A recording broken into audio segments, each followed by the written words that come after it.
আমি একবার রান্না বাড়া করেছিলাম, আমার মনে আছে, তরকারি রান্না করেছিলাম যখন আমি সৌদি আরবে ছিলাম। আমার ফ্যামিলি আমার সাথে ছিল, মিসেস হসপিটালে ভর্তি ছিলেন, তো বাচ্চাদের জন্য আমার মনে আছে আলু এবং ডাল দিয়ে একটা তরকারি রান্না করেছিলাম।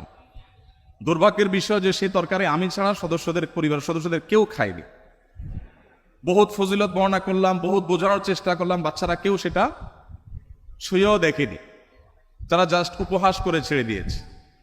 অথচ সে আলু আর ডাল রান্না করতে যে পরিমাণ কষ্ট আমার গেছে, যে পরিমাণ ঘাম আমার ঝরেছে, যে পরিমাণ পেরেশানি আমার হয়েছে, সেটা আমি বলে তাদেরকে বোঝাতে পারতাম না। তো আমরা যারা কথায় কথায় খাবারের দোষ ধরি, আমাদের নবী সাল্লাল্লাহু আলাইহি ওয়াসাল্লামের এই সুন্নাত থেকে শিক্ষা নেওয়া উচিত যে মা বোনদের, আমাদের স্ত্রীদের, মহিলাদের খাবার যদি কখনো পছন্দ হয় আমরা খেলাম, আর অপছন্দ না হলে আমি খেতে চাচ্ছি না অপারগতা প্রকাশ করলাম, আমরা দোষ ধরবো না। খাবারের দোষ ধরেন নাই জীবনে কখনো? এরকম মানুষ এখানে আছেন? একজনও আছি আমরা? থাকলে হাত তুলতে পারেন। একজন হাত তুলছে। আপনি খাবারের দোষ কখনো ধরেন নাই? কিভাবে সম্ভব? খাবারের দোষ কখনো ধরেন নাই? লবণ কম হয়েছে, এর চেয়ে ভালো হইতে পারতো, এরকম কখনো বলেন নাই? মাশাআল্লাহ, তো আপনি তো মহামানব। দেখুন, এক এলাকায় একজন হুজুর ছিলেন, এলাকার প্রায় সব বাসায় হুজুরের দাওয়াত খাওয়া শেষ। কোনো মহিলা রান্না করে ওই হুজুরকে খাবার খাইয়ে কখনো শান্তিতে থাকতে পারতো না। প্রত্যেকটা দাওয়াতের পর ওই হুজুর একটা না একটা দোষ বাইর করতেন। হয় এখানে লবণ একটু কম হয়েছে, না হলে ওখানে হলুদটা একটু কম হয়েছে, কালারটা একটু ত্রুটি আছে, কোনো না কোনো দোষ তিনি ধরতেন।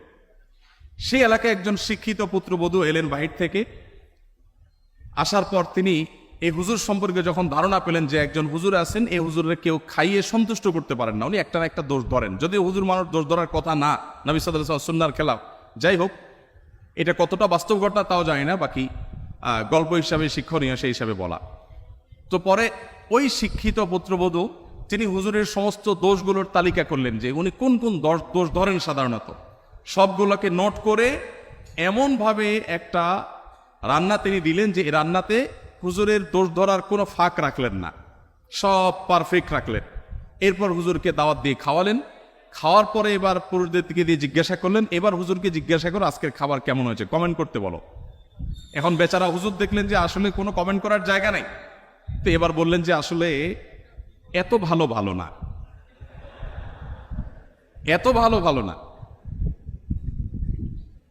তো যে ভদ্রলোক বলেছেন যে আপনি কোনো দোষ ধরেন নাই কখনো, আমি জানি না যে আপনি এই টাইপের কোনো দোষ ধরেছেন কিনা কখনো। যাই হোক, তো আমাদের নবী করিম সাল্লাল্লাহু আলাইহি সাল্লাম সাধারণত কখনো খাবারের দোষ ধরতেন না, কারণ মেয়েরা কষ্ট করে রান্না বাড়া করেন। আমরা যদি একদিন এই দায়িত্বটা পালন করি তাহলে আমরা হাড়ে হাড়ে টের পাবো যে রান্না করা এটা কত মজার কাজ। প্রিয় নবী সাল্লাল্লাহু আলাইহি সাল্লামের লাইফস্টাইলের দিকে তাকালে আমরা দেখতে পাই যে তিনি যখন খাবার গ্রহণ করতেন তিনি কোনো খাদ্যের দোষ ধরতেন না। কোনো খাবার তার সামনে এলে পছন্দ হলে খেতেন, আর পছন্দ না হলে তিনি রেখে দিতেন, কখনো দোষ ধরতেন না। কানা নবী সাল্লাল্লাহু আলাইহি সাল্লাম লা ইয়াইবু তাআমা কাত্তু। নবী সাল্লাল্লাহু আলাইহি সাল্লাম কখনো কোনো খাবারের দোষ ধরতেন না। এই হাদিসের মধ্যে কত্ত একটা শব্দ এসেছে শামাইলে তিরমিজিতে। কত্ত মানে হলো কখনো, তার মানে তার জীবনে কখনো খাবারের দোষ ধরার ঘটনা ঘটেনি। আমরা অনেক মুসলমান আছি অনেক গুণে গুণান্বিত, আমি জানি না এরকম মুসলমান আমাদের সমাজে কয়জন আছেন। আমরা